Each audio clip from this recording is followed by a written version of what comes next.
Dear student, आज हम Brazil के मैप के बारे में जानकारी लेंगे। मैंने आपको बताया था कि हमारी जो किताब है 10th स्टैंडर्ड की, ये जो है भारत और ब्राज़ील का कंपैरिजन है।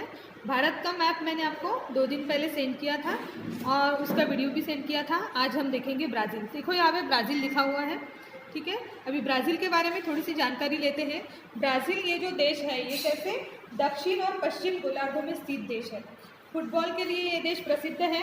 यहाँ का जो नृत्य है, सांभा नृत्य, यहाँ का लोकप्रिय नृत्य है। और ब्राज़ील को विश्व का कॉफ़ी पॉट कहा जाता है। क्यों? यहाँ पे कॉफ़ी का उत्पादन ज़्यादा मात्रा में होता है, इसलिए। ठीक है। इसी प्रकार यहाँ पे गुलाबी डॉल्फिन जो है वो प्रसिद्ध है। बहुत सारी विशेषताएं यहाँ पे हैं, हम हमारे पाठ में वो पढ़ेंगे। ठीक है। यहाँ पे पहले थोड़ा सा एक नज़र डाल लेते हैं। पहले हमें जैसे मैप देखते हैं तो पहले दिशा निश्चित करनी पड़ती है। ठीक है। तो देखो, उत्तरी भाग ऊपर आएगा, दक्षिणी भाग नीचे आएगा। यहाँ पे देखो दक्षिण अटलांटिक महासागर लिखा हुआ है यहाँ पे दक्षिण अटलांटिक महासागर। ये जो स्काई कलर का पूरा जो कॉम्बिनेशन या कलर रहता है, तो हमें समझना है पूरा पानी वाला पोर्शन है। देखो, ये दक्षिण में पूरा पानी का भाग जो है वो व्याप्त है। ऐसे ऊपर ऊपर हम जैसे देख रहे हैं तो हमें नज़र क्या आता है कि उत्तर अटलांटिक महासागर जो उत्तरी दिशा में है, उत्तरी अटलांटिक महासागर, मतलब ये जो पूरा पोर्शन है ये पूरा पानी से व्याप्त है। ठीक है। ये इसलिए ये देश जो है ये पश्चिम और दक्षिण गोलार्धों में स्थित है। समझ में आपको? तो यहाँ पे ये भाग पूरा पानी से व्याप्त है और बाजू में हम देख रहे हैं थोड़ा सा यहाँ पे भी आपको स्काई कलर का पोर्शन दिख रहा है, तो यहाँ पे भी पानी से युक्त भाग दिख रहा है। ठीक है। अमेज़न नदी विश्व की सबसे बड़ी नदी है। ये आपको यहाँ पे छोटा सा पिक दिया हुआ है। ब्राज़ील के विविध प्राणियों के बारे में जानकारी हम आगे जो भी पाठ है उसमें आते हैं। वन्यजीव का जो पाठ है इसमें आएगा। यहाँ पे ये स्वर्णिम तामीरिन कहते हैं इसे, क्योंकि ये गोल्डन कलर के दिख रहे हैं, इसलिए इसे स्वर्णिम तामीरिन कहा गया है। इसलिए अगर आपको ब्राज़ील का क्वेश्चन आता है और 5 से 6 लाइन्स आप ऐसे लिखते हो तो आपको मार्क्स उस पर कवर हो जाते हैं। ठीक है। इस प्रकार से अभी हम देखेंगे ब्राज़ील की उच्च भूमि। ब्राज़ील से उच्च प्रदेश यहाँ पे लिखा है, तो ये क्या है? ब्राज़ील की उच्च भूमि। यहाँ पे जो है पूरी ब्राज़ील की उच्च भूमि आपको नजर आती है। ठीक है। अभी यहाँ पे हम देखते हैं कि जैसे कौन कौन से राज्य है यहाँ पे। तो अमापा, रोराइमा दिख रहा है आपको? तो मैप में देखना है यहाँ पे अमापा, रोराइमा, पारा, मारानाओ, बाहिया, ब्रासिलिया जो है, ब्रासिलिया देखो यहाँ पे ब्राजिलिया लिखा है। मराठी में इसे ब्राजिलिया बोलेंगे, लेकिन हिंदी में क्या बोलेंगे? ब्रासिलिया। तो ब्रासिलिया जो है ये किसकी राजधानी है? ब्राज़ील की राजधानी है। यहाँ पे साओ पाउलो जो शहर है, साओ पाउलो दिखेगा आपको यहाँ पे, देखिए आप थोड़ा सा, साओ पाउलो शहर है। बाद में Parana, Santa Katrina, Rio Grande do Sul. ठीक है।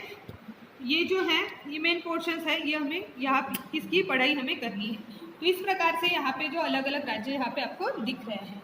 ये हो गया इसका मैप पूरा। यहाँ से ऐसे इसका जो मैप का अगर हम देखते हैं स्ट्रक्चर कैसा है, तो ऐसे पूरा एक साइड बड़ा और यहाँ से वो थोड़ा सा सटा भाग यहाँ पे दिख रहा है।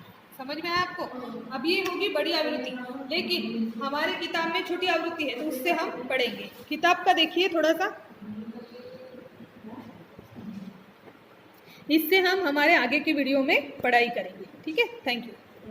तो स्टूडेंट, इसके पहले वाले जो वीडियो था इसमें हमने देखा था भारत राजनीतिक, ये जो मैप देखा था। ठीक है। बड़ा जो मैप है उस पे भी मैंने आपको सिखाया था, और ये जो छोटा मैप है इसके बारे में भी हमने चर्चा की थी, जाना था। इसका भारत का मुख्य भूमि का जो विस्तार है वो हमने रिक्त स्थानों की में लिखी है, अंशों के मूल्य, ये हमने उस दिन किया था। ठीक है। इसकी पिक भी मैंने आपको सेंड किए थे, जैसे दिशा, पड़ोसी देश, सागर और महासागर। ठीक है, ये वाला। तो इसके पिक भी सेंड किए थे और आपने लिखे भी होंगे। अभी हम देखेंगे ब्राज़ील। ठीक है। तो ब्राज़ील देश का नाम क्या है? ब्राज़ील गणराज्य संघ। ठीक है। राजधानी का नाम ब्रासिलिया। ब्रासिलिया हमें ढूंढना होगा कहाँ पे? ये देखिए ब्रासिलिया दिख रहा है आपको, ब्रासिलिया। अभी स्थान, विस्तार एवं सीमा, जैसे हमने स्थान, विस्तार एवं सीमा भारत की देखी थी, उसी प्रकार ब्राज़ील की स्थान, विस्तार एवं सीमा देखेंगे। ठीक है। तो ब्राज़ील देश पश्चिम एवं दक्षिण गोलार्धों में स्थित है और यह देश दक्षिणी अमेरिका महाद्वीप के उत्तरी भाग में स्थित है। ठीक है। यहाँ पे देखते हैं आकृति 2.2 की सहायता से इस देश की मुख्य भूमि का विस्तार जो है वो हमें अंशीय मूल्य उसका ढूंढना है और रिक्त स्थान की पूर्ति करना है। इसके लिए पहले हमें क्या करना है कि जैसे मैप दिशा निश्चित करनी होगी। पहले जो मैप देखे तो पहले हमें दिशा निश्चित करनी होती है, ठीक है। ये भाग आपका पूरब हो गया, ये वाला पश्चिम हो गया, ये वाला उत्तर हो गया और ये वाला दक्षिण हो गया, ठीक है। यहाँ पे ब्रासीलिया राजधानी है, यहाँ पे हमें साओ पाउलो, पराना, माटो ग्रोसो डो सुल, मैंने बड़े मैप में आपको ये सब चीज़ें समझा दी है। उत्तरी अटलांटिक महासागर, दक्षिणी अटलांटिक महासागर, देश की सीमा के लिए इस प्रकार का चिन्ह है। राज्य सीमा के लिए पिंक कलर की डॉटेड लाइन है और अंतर्राष्ट्रीय जो सीमा है तो उसके लिए ये ब्लैक कलर की डॉटेड वाली लाइन बनी हुई है, ठीक है। इस प्रकार से अभी हम ये मैप को समझेंगे, ठीक है। तो यहाँ पे बोला गया है कि आकृति 2.2 में दिए गए मानचित्र का निरीक्षण कीजिए, आपको देखना है और अभी इस मुख्य भूमि के विस्तार का अंशीय मूल्य ढूंढने की कोशिश करना है, ठीक है। तो यहाँ पे बोला है रिक्त स्थान ब्लैंक प्लेस है, यहाँ पे 15 मिनट, ये जो साइन है इसको मिनट बोलते हैं। 15 मिनट उत्तर दिशा से, उत्तर अक्षांश से यहाँ पे ब्लैंक प्लेस है, उसी प्रकार यहाँ पे ब्लैंक प्लेस है। तो पहले हम ये देखते हैं, उत्तर दिशा देखना पहले। ये जो उत्तर दिशा है, आपकी उत्तर दिशा ऊपर आती है, उत्तर दिशा देखना है, ठीक है। तो यहाँ पे 15 मिनट उत्तर से बोला गया लेकिन ब्लैंक प्लेस। तो हम पहले देखेंगे कि जैसे यहाँ पे देखेंगे, स्केल लगाएंगे। स्केल पे पहले हमें एक बात समझनी होगी। स्केल जो है इसमें हम स्केल लगा देते हैं, लगाए स्केल आपने।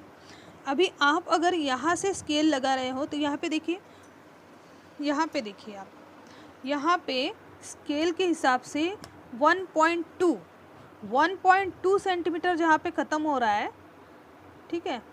यहाँ पे देखिए, अगर 1.2 सेंटीमीटर स्केल के हिसाब से 5 डिग्री लिया गया है, तो यहाँ से भी हम देख सकते हैं 1.2 पे वो 5 डिग्री आ रहा है, ठीक है। तो हम क्या लिखेंगे, 5 डिग्री 15 मिनट उत्तर से, ठीक है।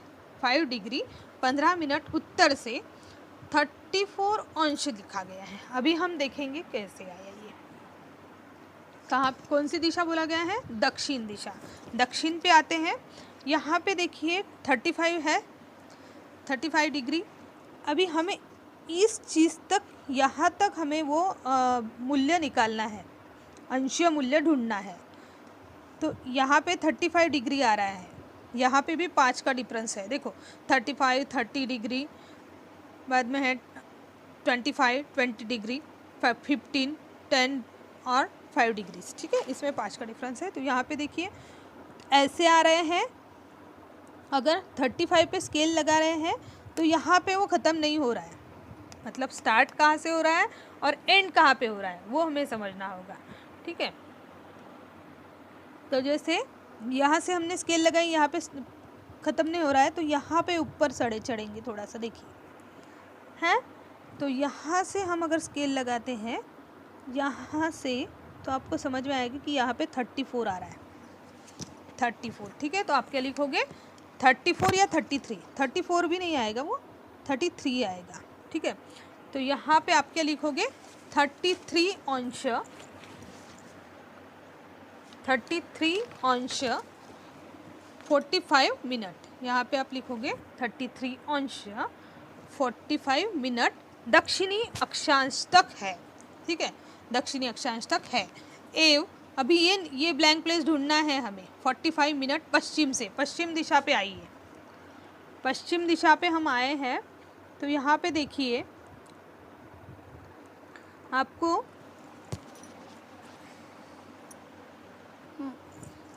अभी अक्षांशीय विस्तार आपने लिख लिया, रेखांशीय विस्तार हमें लिखना है। तो आप लिखोगे 34 अंश 45 मिनट पश्चिमी अक्षांश। यहाँ पे आप लिखोगे 34 अंश 45 मिनट पश्चिमी रेखांश से 73 अंश 48 मिनट पश्चिमी रेखांश तक ये मुख्य भूमि का विस्तार है, ठीक है। अभी आकृति 2.2 में दिए गए मानचित्र का निरीक्षण कीजिए और ब्राज़ील की सीमा से लगे देश और महासागर के नाम ढूंढिए, ठीक है। तो ब्राज़ील के संदर्भ में इन देश और महासागरों के नाम योग्य स्थान पर तालिका के आधार पर कॉपी में लिखिए। शायद मैंने इसका भी पिक सेंड किया था आपको। तो उत्तर की ओर, मतलब उत्तर की ओर जो भी कुछ पड़ोसी देश है ब्राज़ील के, तो उसके नाम लिखना है आपको, ठीक है। जैसे गुयाना दिख रहा है, सूरीनाम दिख रहा है, फ्रेंच गियाना दिख रहा है, इसके नाम लिखना है। और फिर महासागर कौन सा है, तो उत्तर पे उत्तरी अटलांटिक महासागर आप लिख सकते हो, ठीक है। बाद में पश्चिम दिशा, पश्चिम दिशा पे आइए। पश्चिम दिशा में देखिए पेरू है, पैराग्वे है, इस प्रकार से नाम आप लिख सकते हो। दक्षिण दिशा पे आइए। दक्षिण दिशा पे देखिए, यहाँ पे आप लिख सकते हो अर्जेंटीना है, उरुग्वे है, जो पड़ोसी देश है उसके नाम आपको लिखना है। पूर्व दिशा में आइए। पूर्व दिशा में आप आ रहे हो तो यहाँ पे बाहर में कोई नाम दिख रहे हैं आपको? नहीं दिख रहे। ये तो पूरे जो ब्राज़ील में स्थित जो राज्य है उनके नाम है, ठीक है। लेकिन बाहर कुछ भी नाम नहीं दिख रहा है, इसलिए पड़ोसी देश जो है पूर्व दिशा में, उसका नाम नहीं लिखोगे, खाली अटलांटिक महासागर जो है उसके बारे में आप वहाँ पे लिखोगे, ठीक है। अभी सेकेंड पेज पे जा रहे हैं।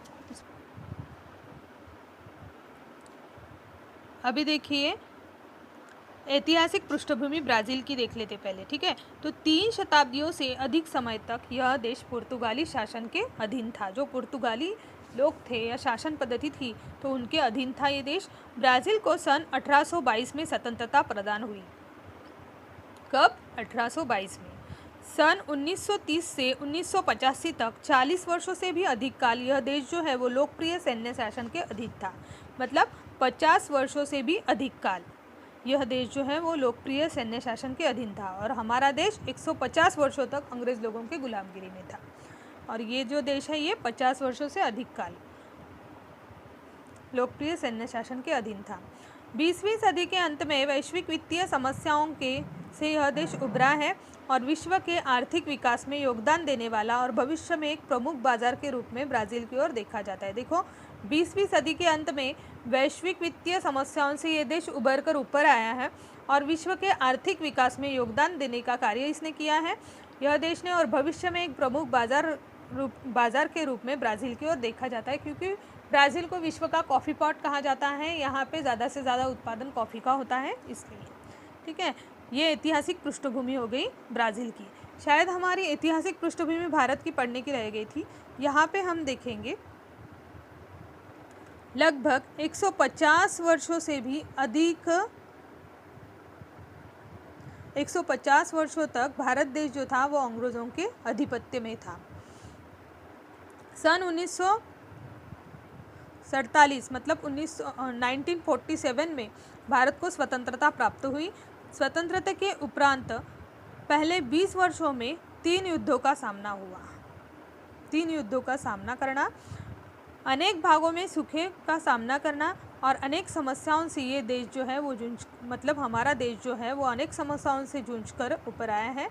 भारत को एक विश्व का प्रमुख विकासशील देश कहा जाता है। भारत भी आज एक प्रमुख बाजार के रूप में जाना जाता है और विभिन्न आर्थिक सुधारों के पश्चात भारत की आर्थिक प्रगति में तेज़ी आई है। भारत की जनसंख्या में युवाओं का प्रमाण अधिक है। युवा वर्ग जो है वो हमारे यहाँ पे ज़्यादा से ज़्यादा है। यह कार्यशील आयु वर्ग अधिक होने के कारण भारत को एक युवा देश के रूप में जाना जाता है। इसके लिए 3 मार्क का आपको क्वेश्चन आता है कि भारत को युवा देश के रूप में जाना जाता है, कारण लिखिए, सकारण लिखिए, ठीक है। ये हो गया ऐतिहासिक पृष्ठभूमि भारत का। हमारे यहाँ पे जैसे 3 युद्ध हुए है ना, मतलब इंडिया और चाइना वॉर और इंडिया पाकिस्तान वॉर। 2 युद्ध जो है वो चाइना के साथ हुए, चीन के साथ हुए हैं, ठीक है। ये होगी ऐतिहासिक पृष्ठभूमि हमारे भारत की। अभी देखिए आकृति 2.3 में निम्नलिखित घटकों को दिखाइए। सभी महाद्वीप एवं महासागरों को दर्शाइए। ब्राज़ील एवं भारत को अलग अलग रंगों से दिखाइए। मानचित्र पर विषुवत रेखा दिखाइए और उसका मूल्य अंशों में लिखिए और दिशासूचक दिखाइए। यहाँ पे देखिए जो ये मैप दिया हुआ है आपको है विश्व मानचित्र प्रारूप। यहाँ पे हमें पहले इंडिया को ढूंढना है। देखिए इंडिया दिखा, आपको पेंसिल से दिखाना होगा, सबको देखना है अपने अपने जो आपकी ये है आपकी टेक्स्ट बुक है उसमें देखना है। जिन्होंने किताब नहीं खरीदी है तो वीडियो ज़रूर देखिएगा और उसमें जो बताया गया है तो उसको ध्यान से सुनिए और उसके आधार पर आप अध्ययन कीजिए। ये है हमारा भारत है। हाँ, उसी प्रकार अभी आपको ब्राज़ील को ढूंढना है। भारत मैंने ढूंढ लिया, अभी आपको ब्राज़ील देखना है कि कहाँ पे है। ये विश्व मानचित्र मतलब पूरे वर्ल्ड का जो है वो मैप है, मानचित्र प्रारूप, और इसमें आपको पूरे जो देश है उनका नक्शा दिखाई देगा, मैप दिखाई देगा। ठीक है, अभी देखिए दोनों देशों के संदर्भ में नीचे दिए गए प्रश्नों के उत्तर ढूंढिए। तो आपके द्वारा रंगाए गए देशों में कौन सा देश बड़ा है, तो वो आपको है ब्राज़ील लिखना है, क्योंकि ब्राज़ील देश जो है वो बड़ा है। किस देश का अक्षांशीय विस्तार अधिक है? भारत का अक्षांशीय विस्तार ब्राज़ील के कंपेयर में अधिक है। बताइए कि महाद्वीप के संदर्भ में ब्राज़ील और भारत का स्थान कैसे अलग है? तो ब्राज़ील दक्षिण अमेरिका महाद्वीप में स्थित है और भारत का स्थान एशिया महाद्वीप में है, ये आप लिख सकते हो। इन दोनों देशों में कितने राज्य हैं आपको वो लिखना है और अपने कॉपी में इन देशों के ध्वज भी बनाना है। Thank you.